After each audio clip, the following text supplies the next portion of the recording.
तप्त मानस शांत हूँ, जिनके गुणों के गान में वे वर्धमान महान जिन विचरे हमारे। समय सार परमागम की 34वीं 35वीं गाथा की टीका चल रही है। इस गाथा की टीका को और गाथाओं को भी आप बारीकी से पढ़ेंगे तो इसमें 3 तरह के कथन आते हैं एक ही गाथा में। एक ये आया कि जब इस आत्मा ने ये जाना कि ये स्त्री पुत्रादि शरीरादि रागादि भाव मैं नहीं हूँ, मेरे नहीं हैं, तो शीघ्र ही अचिरात वो उनको छोड़ देता है। एक वाक्य तो यह आया। दूसरा वाक्य आया कि तत्काल छोड़ देता, उसी समय छोड़ देता है। और तीसरा आया कि वो समझ में आया कि नहीं उसके पहले ही छोड़ देता। पढ़ना ना आप, मैं निकाल के भी पढ़ के सुना सकता हूँ आपको। और तो मैंने जो इसकी बाद में अपनी कमेंट्री लिखी है उसमें सब इसके बारे में दिया है कि क्या कहना चाहते हैं, उसका निष्कर्ष निकाल करके दिया है। मैं अभी पढ़ के आपको बताऊंगा। 3 बात कहते हैं, तो पहले छोड़ देता है कि उसी वक्त छोड़ देता है कि बाद में छोड़ता है। और चौथी बात क्या लिखी रमेश कि छोड़ता फोड़ता है ही नहीं, छोड़ने की बात तो नाम मात्र है। अब क्या करेगा?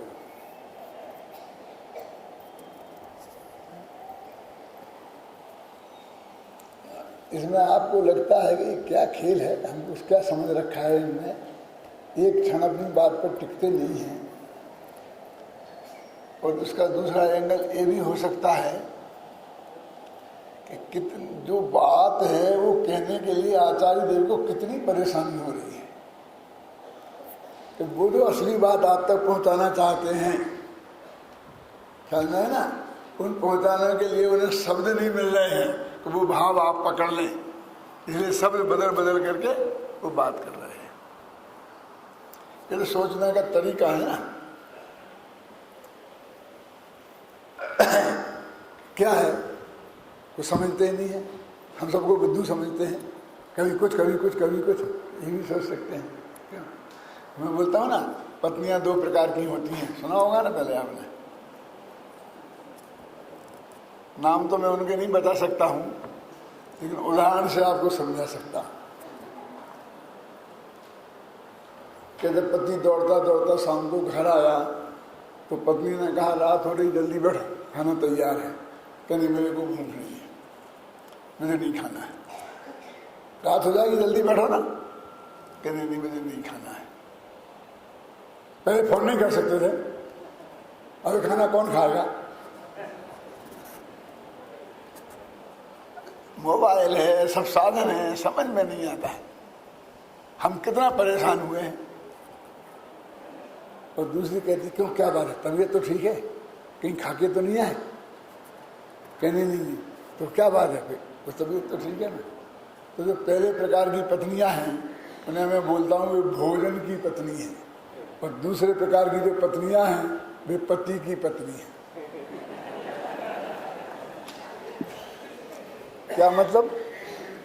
तो कह जब उनने ये कहा कि मुझे खाना नहीं है तो उसे ये चिंता हुई कि इनकी तबीयत तो ठीक है, कहीं गड़बड़ तो नहीं हो गई है। ये तो पति की पत्नी है। भोजन का क्या होगा इस देश में ये चिंता करने की बात है। कितने लोग हैं जो रात को भूखे ही सोते हैं, फिर पशु हैं, पक्षी हैं, मालूम क्या कौन कौन कितने हैं। क्यों कि भोजन का क्या होगा, ये कोई प्रॉब्लम है, ये समस्या है। लेकिन उनको जिसको भोजन का क्या होगा ये चिंता होती है, तो वो वास्तव में उसे पति की चिंता नहीं है। खाएं तो ठीक, नहीं खाएं तो ठीक, क्या फर्क पड़ता है। एक दिन नहीं खाएंगे तो अकल ठिकाने आ जाएगी, दूसरे दिन फिर अपने आप खाएंगे। क्यों? पत्नियों की अकल ठिकाने लगाने का काम पत्नियों का ही है, और तो कोई लगा नहीं सकता है। क्यों? मेरे कहने का तुम्हारा विकल्प जाल किधर को जा रहा है? आचार्य देव अपना शुद्धोपयोग छोड़कर अत्यंत करुणा करके तुमको ये बात समझाने की कोशिश कर रहे हैं, और तुम तक वो बात पहुंच नहीं रही है, इसलिए वे शब्द बदल बदल करके और तुम्हें समझा रहे हैं। उन्होंने कहा कि देखो जल्दी छोड़ देता है, पहला अर्थ कर रहा हूं, समझना पालचंद जी साहब। हाँ तो जल्दी है ना, 1 लाख 2 लाख वर्ष में छोड़ देना तो जल्दी ही है ना, क्योंकि अनंत काल के में 1 लाख 2 लाख वर्ष क्या होते हैं? 33 सागर में भी छोड़ दे तो जल्दी ही है। क्यों? अब सर्वार सिद्धि में जाके फंस गए। क्यों? अब 33 सागर तक नहीं छोड़ सकते हैं, तो जल्दी का क्या अर्थ है? अचिरात, चिरकाल नहीं लगाएगा। तो चिरकाल का अर्थ क्या होता है? यह आत्मा चिरकाल से संसार में है भ्रम रहा, तो चिरकाल तक ही भ्रमता रहेगा। तो चिरकाल का अर्थ तो अनादि अनंत होता है, और चिरकाल का विरुद्ध होता है अचिरकाल। तो कितने अचिरकाल हो सकते हैं? तो ये बात पहुंची नहीं। अब ये तो लाखों वर्षों की बात करने लग जाएंगे। नहीं, बिल्कुल जल्दी, बहुत जल्दी, बहुत जल्दी। लोग कहते हैं ना कि आप लोगों को सम्मत दर्शन हो गया ना, तो आप लोग यहाँ कोई मुनि क्यों नहीं बनता, छोड़ते क्यों नहीं? तुम्हारे अमृतचंद ने तो लिखा है कि वो जल्दी छोड़ देते, कि तुम्हारी जल्दी कब आएगी? क्यों? तो उन्होंने कहा नहीं, तत्काल। तत्काल माने होता है उसी समय, सेकंड में समय नहीं होता ना, उसी समय छोड़ देते हैं। माने काल भेद नहीं है। फिर भी जो तत्काल में भी, हाँ तत्काल माने ठीक है, 2-4 दिन तो चलता है। हमारा तत्काल भी लंबा हो गया, तभी वो एक ही समय का था। हो गया कि नहीं हो गया? आपका फोन आया और हम तत्काल चले आए। अरे भाई उसके बाद जब गाड़ी मिली होगी, फिर मिला होगा, अभी 24 घंटे तो लगे ही गए ना। क्यों? उसी को तत्काल कहते कि नहीं कहते हैं? तो उन्होंने कहा इनकी समझ में नहीं आ रहा। तो उन्होंने कहा कि दृष्टि पुरानी ना पड़े, दृष्टांत की दृष्टि जब तक पुरानी ना पड़े उसके पहले ही छोड़ देता है। जयचंद जी छाबड़ा ने भी यही अर्थ किया है, देख लेना, मैंने भी यही अर्थ किया है। क्या है? जब तक दृष्टि पुरानी ना पड़े, ख्याल में ना, और उसके पहले ही भगवान आत्मा छोड़ देता है। अब पहले छोड़ता है कि बाद में छोड़ता है कि उसी समय छोड़ता है कि 1000 वर्ष बाद छोड़ता है? अब नक्की तो करो कि क्या है। तो वस्तु स्थिति तो ऐसी है। इन्होंने उदाहरण दिया ना, वो धोबी का, वो बनारसी दास ने बहुत अच्छा छंद लिखा है उस पर, और शायद लेकिन इसमें देखिए उनके शब्द, देखिए आचार्य के, आचार्य अमृतचंद के शब्द देखो।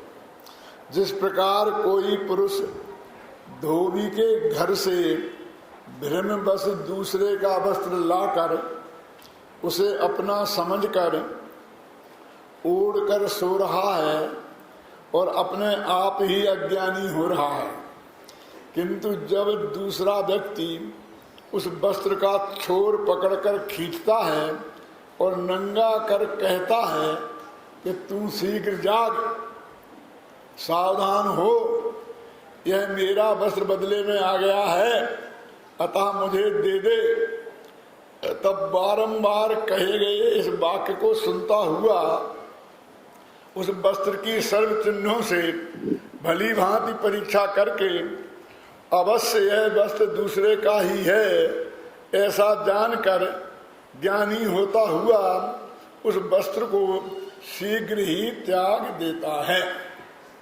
इस संस्कृत में उन्होंने भाषा बनाई, अक्षर अक्षर अनुवाद है इसमें, है ना। कब वस्त्र का छोड़ पकड़ कर एकदम खींचता है, ख्याल में ना। ये क्या कहना चाहते हैं इसमें, एक एक वाक्य में वो अपनी कुछ बात कहना चाहते हैं। स्वयं ही अज्ञानी हो रहा है, अब वो वस्त्र ओढ़ने वाला कौन सा अज्ञानी हो रहा है, मिथ्या दृष्टि हो रहा है। कोई सम्य दृष्टि भी तो ऐसा कर सकता है ना। तो वहां पर जो अज्ञानी लेना, वो वस्त्र दूसरे का था व्यवहार नय से, और व्यवहार नय से भी वो वस्त्र उसका नहीं था, और व्यवहार नय से भी उसने उस वस्त्र को अपना मान लिया। इसका नाम है वहां उसका अज्ञान, और वो अज्ञानी हो रहा। तो ये अज्ञानी उसे किसने किया? इन करुणान योग वालों से तो पूछेंगे तो कहेंगे वो कोई कर्म का उदय ज्ञानावरणी का होगा, और यदि क्षोभ समूह का ज्ञान होगा तो साथ में मिथ्यात्व का भी उदय हो सकता है, और फिर वो उदयावली में भी आ सकता है, और वो क्या हो सकती है, उदीर्णा भी हो सकती है। वो कहते को कुछ नहीं, वो जो कुछ भी होगा एक गणित ने लगाने दो, वो सब निमित्त होगा, और उससे कुछ नहीं हो रहा है, वो स्वयं ही अज्ञानी हो रहा है, क्योंकि उस वस्त्र को उसने स्वयं ही अपना मान रखा है और दूसरे का था। तो उसमें कोई कर्म का उदय नहीं होगा, होना रहेगा, हमें क्या लेना देना कर्म के उदय से। गुरुदेव एक बात कहते थे, तो आपने उनका उत्तर सुना, यदि नहीं होता है तो फिर लिखा ही क्यों है कि उस कर्म के उदय से होता है। ये प्रश्न उनके सामने आता था, तो मैं पूछ लूँ कि उनका क्या उत्तर रहता था। इसमें भूतपूर्व और भूतपूर्व सब फेल हो जाएंगे।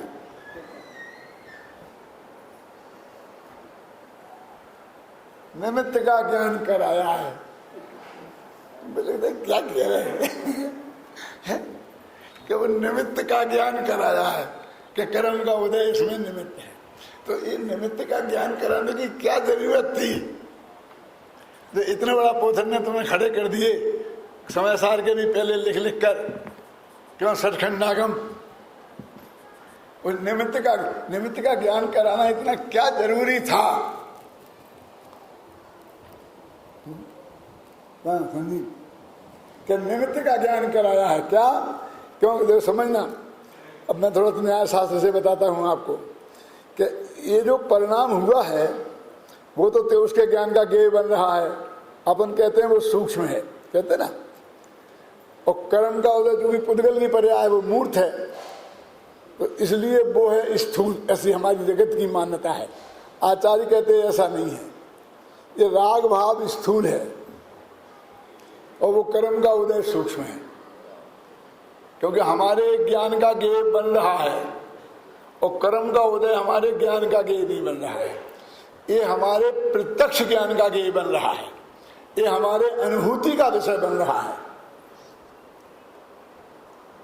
और उसके सत्ता हमने अनुमान से जानी है। निमित्त का ज्ञान निमित्त है, वो हमें नहीं दिखता वो कर्म फरम। और अनुमान भी, घबराना नहीं जरा, आगमाश्रित है। अभी थोड़ी समझते हैं, न्याय की भाषा समझते हैं, तो हमारे समझने वाले 500 बहुत हैं। ये भूतपूर्व भूतपूर्व सब आ गए, नियम मौजूद हैं। क्यों?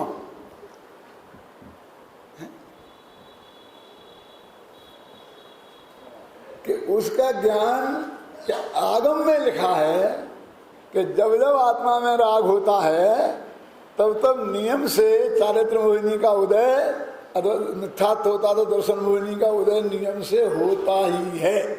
तो ये जो व्याप्ति ज्ञान आया, समझना आप थोड़ा, ये व्याप्ति आपको कहां से मिली?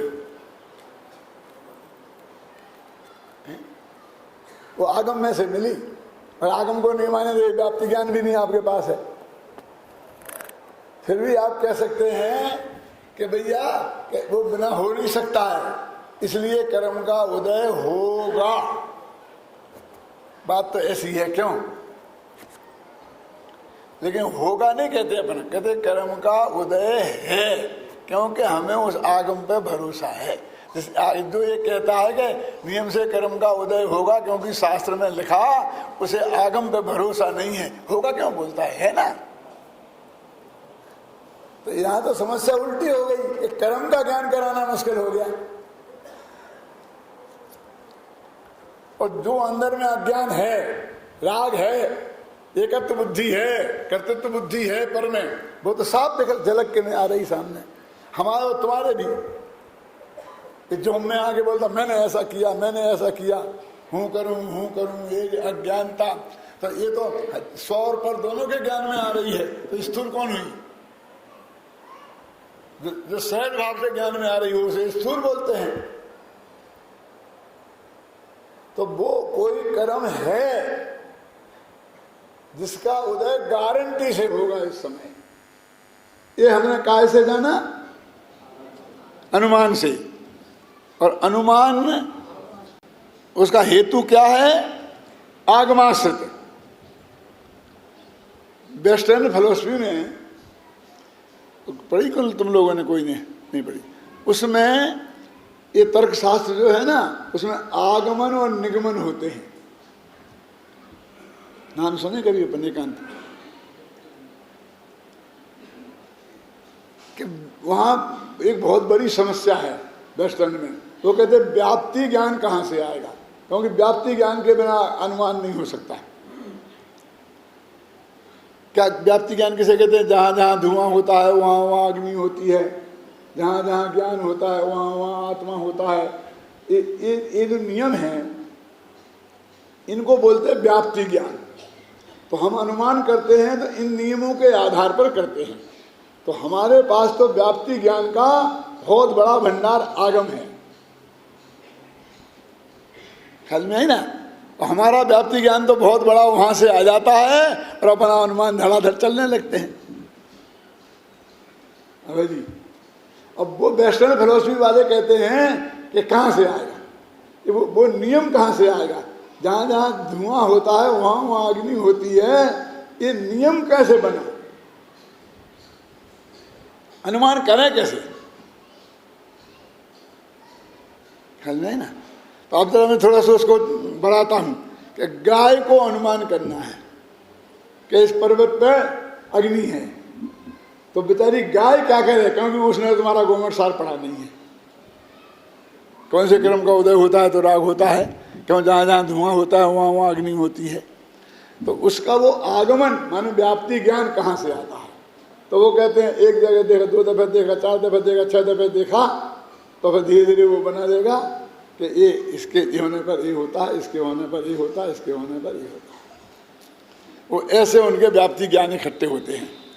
अब वो कहते हैं जब ऐसे जो व्याप्ति ज्ञान इकट्ठे होते हैं दादा, तो वो ऐसा भी तो हो सकता है ना कि यहाँ एक जयपुर में है, यहाँ से 25 किलोमीटर दूर एक आदमी स्कूल में मास्टर है, एक विद्यार्थी, और एक इस 25 किलोमीटर दूर इधर मास्टर है, समझना। और दोनों को संडे की छुट्टी होती है और दोनों की एक सी आवश्यकताएं हैं। दोनों को बच्चों के लिए कापियाँ खरीद के ले जाना है, जो भी पुस्तकें ले जानी हैं। दोनों का लगभग समय एक सा लगता है। तो दोनों आते हैं, बस स्टैंड पे उतरते हैं, भाग्य से साथ साथ हो जाते हैं और एक बुक सेलर की दुकान पे पहुंचते हैं। क्यों? तो अब ये 10 दफे वो बुक सेलर देख लेगा, ये दोनों हमेशा साथ साथ आते हैं, तो वो व्याप्ति ज्ञान बना लेगा कि ये आया है तो वो अवश्य आएगा, वो सही है। उससे उसका दोनों एक गांव में रहते होंगे, भाई होंगे, एक गांव से आते होंगे, वो कुछ भी निर्णय कर सकता है ना। माने 2 चीजों का एक साथ होना जिनमें कोई परस्पर संबंध नहीं हो, उनमें भी हो सकता है। तो वहां इस पे बहुत बहस हुई है, आगमन और निगमन, आगमन और निगमन। निगमन जो व्याप्ति ज्ञान बन गए और उनसे निर्णय करना, उसका नाम है निगमन, और नए व्याप्ति ज्ञान बनाना उसका नाम है आगमन। डिडक्टिव इंडिडक्टिव ऐसे उनका अंग्रेजी में बोलते हैं उन्हें, है ना। ये बोलते हैं एक एजेंसी, डिडक्टिव एजेंसी है। डिडक्टिव एजेंसी माने क्या, कहते चोरों की खोज करती रहती है, इनकी खोज करती रहती है, तो वो डिडक्टिव है माने वो आगमन माने वो खोज ही कर, व्याप्ति ज्ञानों की खोज करती रहती है। और जिसके व्याप्ति ज्ञान जितना अधिक मजबूत और विश्वसनीय हो जाएगा उसका अनुमान उतना अधिक मजबूत हो जाएगा। अब ये देखना, अब अपन कहते हैं हमारा जो वो अनुमान ज्ञान है, जरा 10 मिनट माफ कर देना भाई साहब, जो हमारा वो अनुमान ज्ञान है वो आगमाश्रित है। तो आगमाश्रित होना ये मजबूती है कि कमजोरी? बोलो रतन चंद चौधरी, ये क्या है? हमें बहुत बड़ा भंडार तो मिल गया है, ख्याल में है ना, लेकिन ये जैनेतरों के लिए क्या है? वो मना कर देगा, खत्म। जो बीतरागी होता है वो सर्वज्ञ, जो सर्वज्ञ होता है वो बीतरागी होता ही है। तो तुमने तो शास्त्र में पढ़ के मान लिया, वो कहेगा ऐसा है ही नहीं, हमारे भगवान सर्वज्ञ हैं और वे कहाँ बीतरागी हैं। वो दुष्टों को डंडा मार मार के भगाते हैं और सज्जनों की रक्षा करते हैं और भक्तों के लिए दौड़े दौड़े चले जाते हैं और करुणा के सागर हैं। वो नहीं माने, उसके लिए क्या करोगे तुम? ये तुम्हारा व्याप्ति ज्ञान फैल हो जाएगा।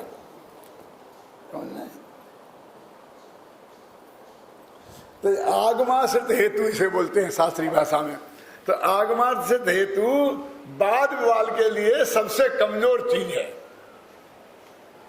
समझे ना। बीजगूष कथा के लिए सबसे कमजोर चीज है और बीतराग कथा के लिए सबसे मजबूत चीज है। बीतराग कथा और बीजगूष कथा में अंतर समझते हैं क्या है? जो वादी प्रतिवादी को जीतने के लिए की जाती है विरोधी से, उसको बोलते हैं बीजगूष कथा, जीतने की इच्छा से की गई कथा। और बीतराग कथा उसे बोलते हैं जो तत्व की चर्चा हम आपस में करते हैं, गुरु शिष्य को समझाने के लिए करता है, एक दूसरे को समझाने के लिए करता है, उसे बोलते हैं बीतराग कथा। तो अपनी ये बीतराग कथा चल रही है, किसी को जीतना हराना नहीं है, ख्याल में है ना। तो कहते बीजगूष कथा के लिए वो बिल्कुल बेकार है। जितने आगमाश्रित हेतु हैं वो सब एक तरफ रख दो।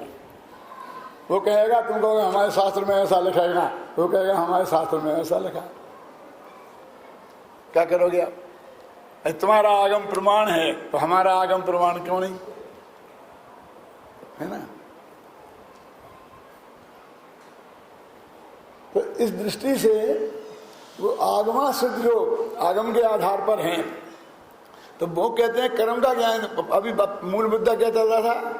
गुरुदेव ये कहते हैं कि निमित्त का ज्ञान कराया है।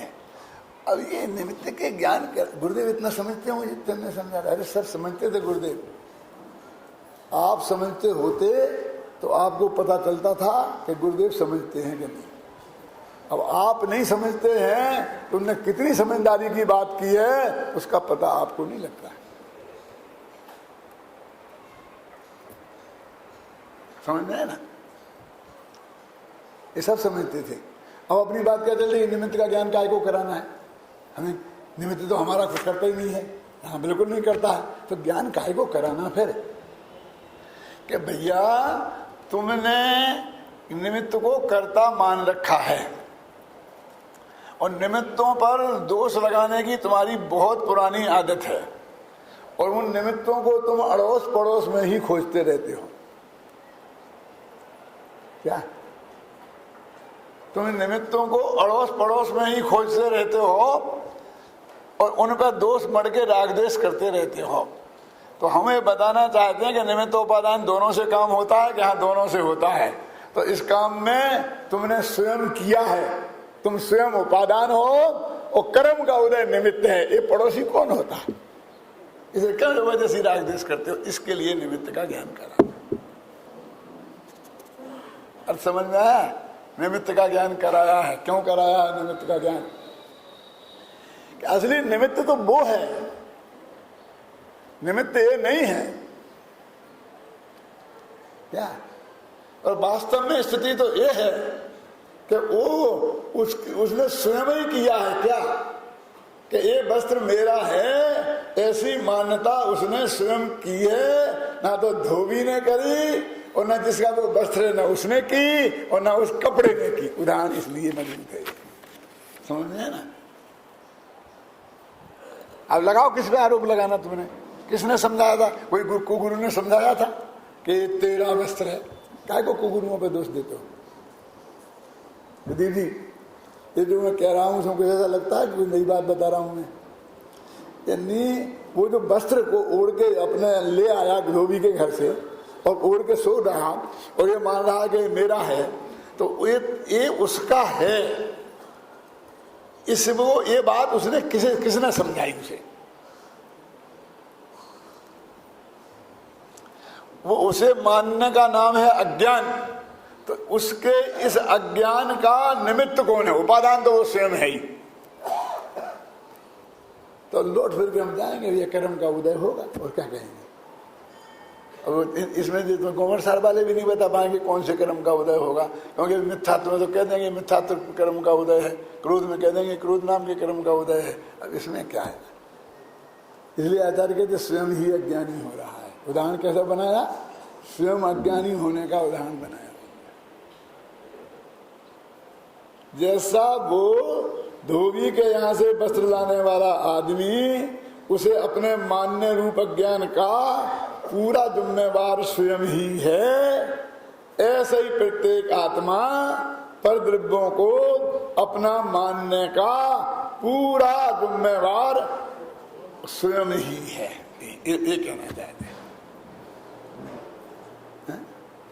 वो निमित्त का ज्ञान कराया है। इसलिए मैं एक उदाहरण और भी देता हूँ। इस निमित्त उपादान की स्पष्टता के लिए आती है बात कि एक लड़का एक लड़की को देखने गया।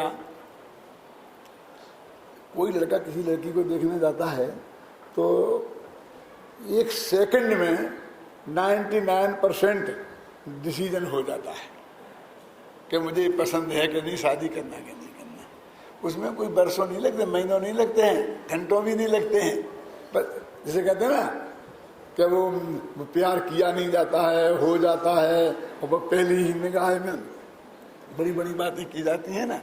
क्या था, क्या हेतु है, हमने तो देखा भैया, तो हमें तो कुछ लगा ही नहीं कि इसमें पेश में लाभ लाभ लाभ कुछ है क्या, जो कुछ साधारण है, कुछ दम ही नहीं है।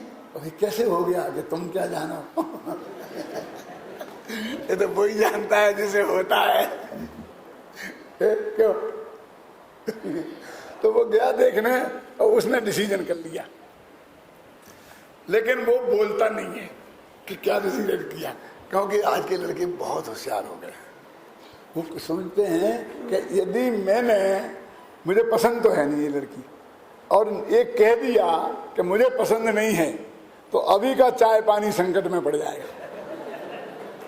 ऐसा कहने वाले को कौन पिलाएगा? फिर लड़की उसे चाय पानी लेके आएगी क्यों? तो यहां से सुरक्षित वापस लौटना है तो कुछ मत कहो। और कदाचित पसंद आ गई हो तो फिर तो कह देगा ना, क्यों? तुम क्या जाने अभी, कह देगा कि नहीं कह देगा? कि नहीं कहेगा, क्योंकि फिर बाप को सौदा करने का मौका नहीं रहेगा। उस लड़के को पता चल गया कि ये तो लड़का मेरी लड़की पे रीझ गया, अब क्या, मुझे क्या परवाह है। समझे ना? तो बिल्कुल ऐसी मीठी मीठी बातें करता है कि जिससे उन्हें भ्रम हो जाए कि ऐसे तो लड़की बहुत पसंद है। नहीं, बहुत अच्छा है, एकदम बढ़िया है, आपके यहाँ सब एजुकेशन है, ये है वो है, ऐसी बातें करेगा। और तो फिर क्या रहा साहब, जवाब तो मम्मी पापा देंगे। क्यों? ऐसा कह के चला जाता है। वो समझता बस हो गया, सब जाएंगे घर पे जाके मम्मी पापा से कह देंगे, हम फोन करेंगे तो मम्मी पापा का जवाब आ जाएगा, तो लड़की को पसंद आएगा तो हमें क्या देखना, काम हो जाएगा। अब वो वहां से निकला, एक सेकंड समझना, और पड़ोस में उसका कोई दोस्त रहता था, तो वो पड़ोस में अपने दोस्त के यहाँ मिलने चला गया, क्योंकि दोस्त को पता चलेगा कि यहाँ आया था और मैं उससे मिला नहीं तो फिर मेरा मुश्किल हो जाएगा। दोस्त के यहाँ चला गया, वहाँ भाग्य से दोस्त था नहीं, गया होगा बाहर, तो 2 मिनट खड़ा रह करके कहते आया नहीं है, क्या देना, प्रदीप आया था, सुदीप आया था, जो भी हो क्या, और वो चला गया।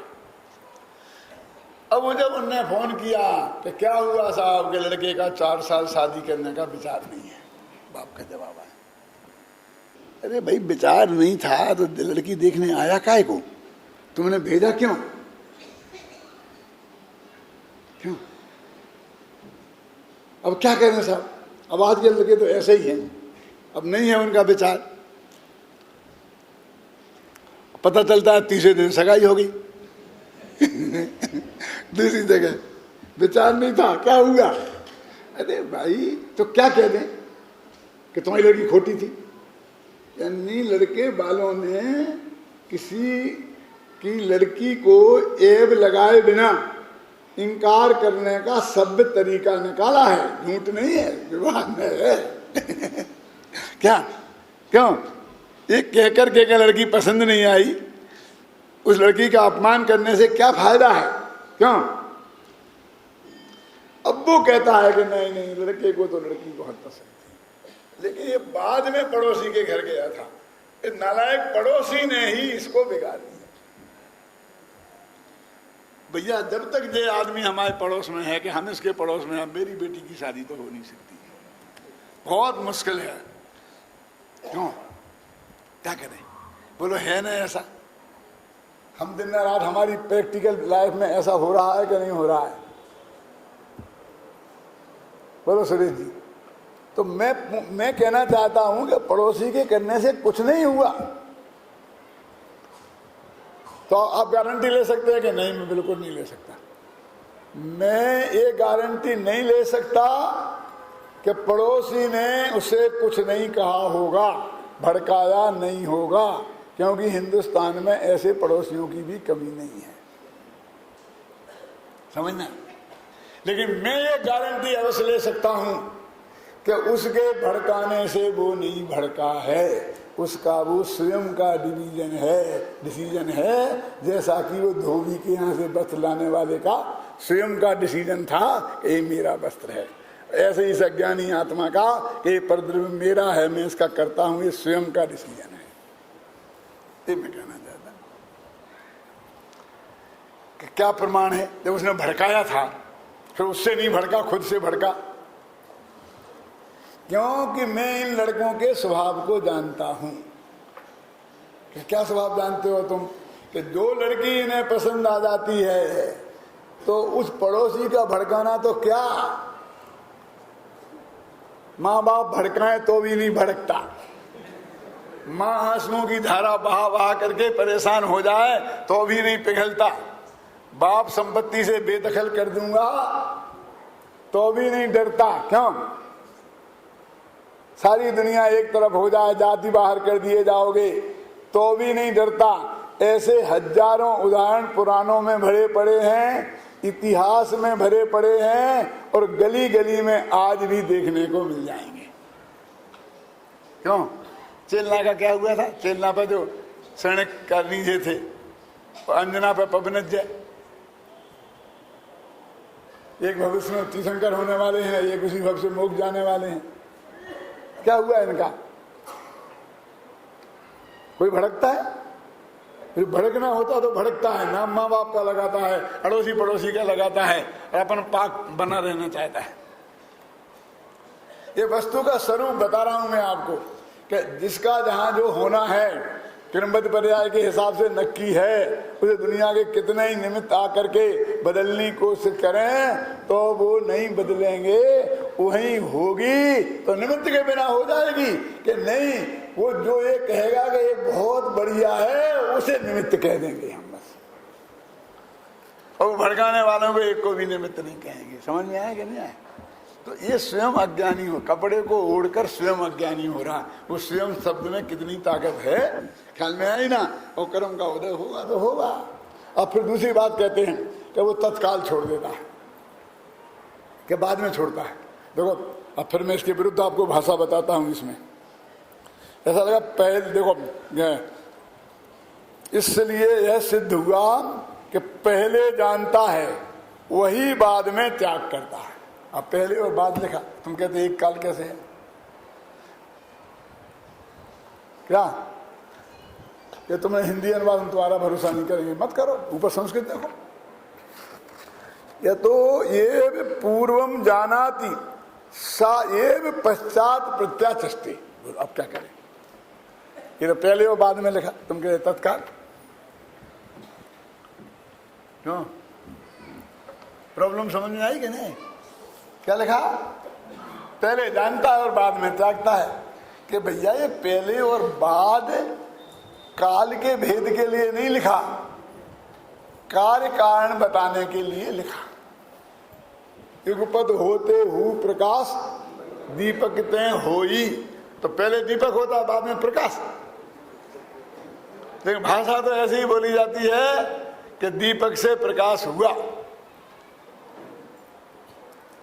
ये पहले बाद ऐसा है, बोलो बाद पहले बाद भी लिखा है। और हमें तुम के तत्काल छोड़ देता है।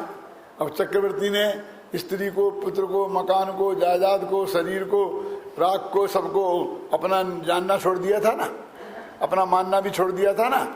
मैं उसका करता धरता नहीं हूं, ये भी पक्का नक्की हो गया था कि नहीं होता, तो छोड़ा तो है ही।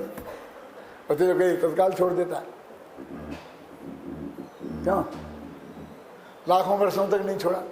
एक व्यक्ति 8 वर्ष की उम्र में चक्रवर्ती हो सकता है, और 1 कोड़ पूर्व की उसकी आयु हो सकती है, और 1 अंतर मुहूर्त पहले वो दीक्षा ले, ऐसा भी हो सकता है। तो 8 वर्ष 1 अंतर मुहूर्त कम तक वे नक्की हो जाने के बाद अब वो नहीं छोड़े। फिर तो तत्काल कह दिया गया, तत्काल छोड़ देता है क्यों? तो थोड़ा इन करुणान योग वालों की शरण में चलें अब कि भैया वो अनंतानुबंधी राग उसके साथ ही तत्काल उसी समय छूट जाता है। तो हम तो उसको छोड़ना मानते हैं। ये चीज ऐसी लेके हम तुम्हें दे देंगे, इसका नाम छोड़ना नहीं मानते हैं। देख इस समय साल में तेरे को देना है, ले जाना, तेरी जिम्मेवारी है, ले जाना। मैं तेरे को नहीं तलाशता फिरूंगा। बोलो ये मेरा छूटा कि नहीं छूटा? अरे अब तो मैं इसकी मजदूरी कर रहा हूँ, अब तो मैं इसको रखा रहा हूँ। मेरे ज्ञान में निर्णय हुआ कि इसको देना है, इसको बोल दिया कि तू ले जाना। तो जब तक ये नहीं आएगा तब तक मैं इसका चौकीदार हूँ और 1.5 किलो का बोझा ढोता फिरूंगा। छोड़ा कि नहीं छूटा? बोलो। ज्ञान में ये जाना कि मैं नहीं हूं, छूट गया। शास्त्रीय भाषा में कहो तो अनंतानुबंधी राग छूट गया। और वस्तु तो छूटी हुई है। वस्तु को ग्रहण कहाँ किया था मैंने? वस्तु में तो ग्रहण त्याग होता ही नहीं परद्रव्य का। वो कसाय का होता है, वो मान्यता का होता है। तो मान्यता छूट गई और वो अनंतानुबंधी राग छूट गया, तो तत्काल छूट गया वाली बात हो गई कि नहीं हो गई? कि नहीं तत्काल नहीं छूटता है, लाखों वर्ष भी लग सकते हैं। ये कह रहे थे एक पंडित जी, कोई दिक्कत नहीं है। वे अप्रत्याख्यानावरण राग की बात कर रहे होंगे, वे प्रत्याख्यानावरण राग की बात कर रहे होंगे, वे संजुलन राग की बात कर रहे होंगे। समझ में आया ना? ये असम्मा दर्शन हुआ तो परद्रव्य तत्काल छूट जाता है। राग आदि सुनो, एक बात, वही बात चल रही है।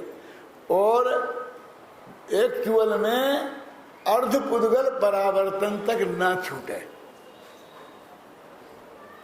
और वो मान्यता छूट जाए, मतलब समझ में आए ना? ऐसा भी हो सकता है कि नहीं हो सकता है।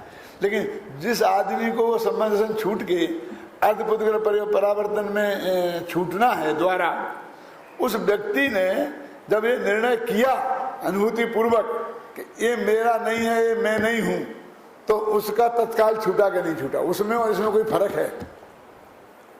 नहीं आया समझ में? अरे उसका भी छूटा। जो बाहर से राग छूटा आपको, प्रत्याख्यान संतुलन, वो अनंत काल होता है अर्धपुद्गल परावर्तन। वो साधारण बात नहीं है। अभी मैं ज्यादा चक्कर में गड्ढा मड्ढा खोदना पड़ेंगे।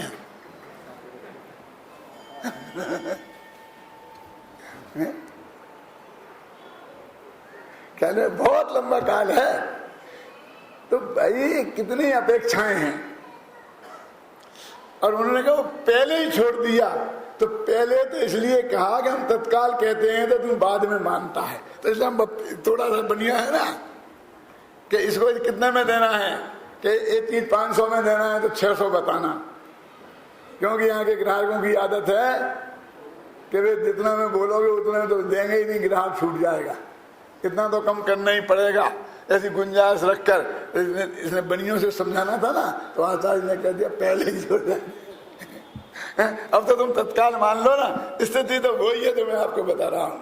अब देखो पढ़ के, अभी मैं ये पढ़ने की बजाय जो इसका जो मैंने निष्कर्ष निकाला है वो पढ़ के सुनाता हूँ। जितनी बातें मैंने कही हैं तो वो बातें इसमें आपको मिलेंगी, तो आपको मालूम पड़ेगा कि ये ज्ञान क्या कौन सी टीका है भैया, गायक भाव प्रबोधिनी टीका क्यों पढ़ना। देखो, उक्त संपूर्ण कथन में एक बात पर विशेष बल दिया जा रहा है कि जिस प्रकार यह पता चलते ही कि यह वस्त्र मेरा नहीं है, तत्काल ही त्याग भाव आ जाता है। जानने पहचानने और त्याग भाव आने में समय भेद नहीं है, तीनों एक काल में ही होते हैं। उसी प्रकार परद्रव्यों में पदार्थों और उनके भावों को जब पररूप जानते हैं तो उस समय उनसे अपनापन टूट जाता है और उनके त्याग का भाव आ जाता है। यह बात अलग है कि तत्काल उस वस्त्र को वह व्यक्ति ना छोड़ पाए। ये तो चदरा है, यदि लुंगी होती तो और लंगोटी होती तो, धोबी के यहाँ बदल कर चदरा आ सकता है तो लुंगी और धोती भी तो आ सकती है। देखो इसमें नंगी क्रियमाण शब्द संस्कृत में पढ़ा है, नंगा करके। तो हम क्या समझते हैं, नंग दिगंबर का नाम नंगा है। ये हम चड्डी पहने बैठे हों तो भी लोग यही कहते हैं कि नंगे बैठे। आप समझ गए ना, हम चड्डी बनियान पहन के सो रहे हों और चदरा उड़ के, तो उसको चदरा को हम उठाएंगे तो उसे नंगा करना ही कहते हैं। इतना ये समझना, इसलिए वो उस आगे बढ़ने की जरूरत नहीं है कि अब वो उसने चदरा खींचा। ये आगे तो ऐसा लगा, वे दुरात्मन ए आत्मपंसन, वो तो उतना ही कहा कि भैया ये तुम ले आओ, गर्मी से कहा, ऐसा नहीं ये चदरा मेरा है, थोड़ा जल्दी मेरे जाना है, रहना है। उसका है तो कहेगा नहीं, क्योंकि परेशान हुआ, बेचारा धोबी के यहाँ गया। इससे एक बात पता लगती है अभय कुमार जी कि 1000 वर्ष पहले धोबी अपने घर कपड़ा देने नहीं आता था। ये इतिहास वालों को यही दिखेगा। ये यूनिवर्सिटी के प्रोफेसर अमरचंद्राचार्य की टीका में से ये निकालेंगे, ये उनकी रिसर्च है। क्यों? उन्हें और कुछ नहीं दिखता है। प्रवचनसार पढ़ेंगे यूनिवर्सिटी के प्रोफेसर तो ये बताएंगे कि इसमें स्त्रियों को मायाचारी लिखा है, आत्मा को क्या लिखा है उन्हें कुछ मतलब नहीं है।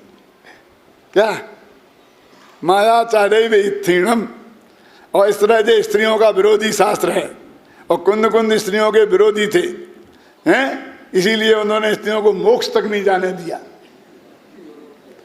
ये निकालेंगे, इसलिए इसे सुधार देना चाहिए। और उसमें क्या लगा, मायाचार्य का मातृकाचार कर देना चाहिए। मातृकाचार माने जैसे महिलाओं में मातापन स्वभाव से ही होता है, ऐसे ही उदाहरण जो है ना कि केवलियों का विवाह गमन स्वभावता ही होता है, जो कुछ भी वहाँ प्रकरण है। क्या है ये क्या तो वो ये कहते हैं कि वो स्वयं अज्ञानी हो रहा था, किसी गुरु ने अज्ञानी नहीं किया था। और समझाने ज्ञानी बनाने के लिए तो गुरु खड़ा किया। कौन? वो वस्त्र का मालिक, वो गुरु। वहां उदाहरण में के वस्त्र मेरा है,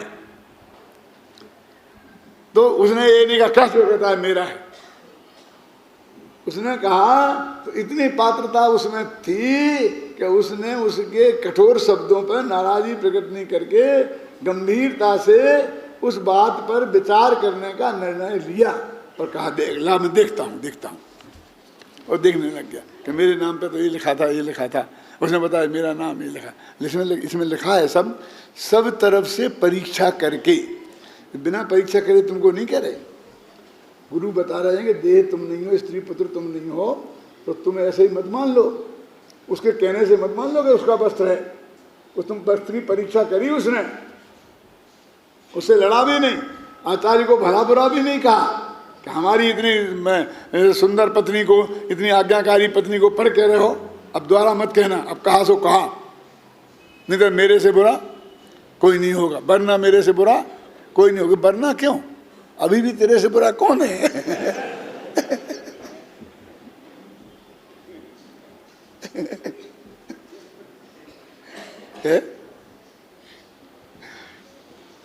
वो बराबर विनय पूर्वक, मर्यादा पूर्वक इस बात को वो स्वीकार करता है और अच्छी तरह परीक्षा करता है, और परीक्षा करके फिर स्वयं ही निर्णय करता है। तो गुरु का निमित्त उतना ही है कि ये मेरा वस्त्र नहीं है। अब मुद्दे की बात है। अब ये कहते हैं कि अब ये नक्की हुआ और पक्का भरोसा हो गया, नक्की हुआ में ज्ञान हुआ और ज्ञान श्रद्धा हो गई। वो अनुभूति पूर्वक हुई, वही अनुभूति है यहाँ क्या।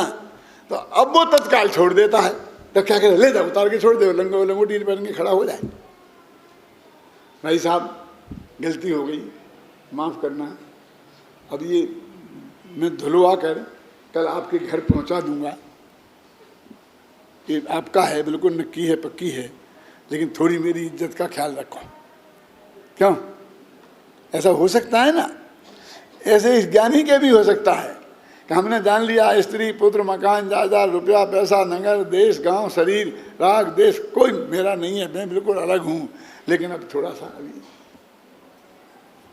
थोड़ी मोहलत दे दो। थोड़ी माने 2-4 लाख वर्ष की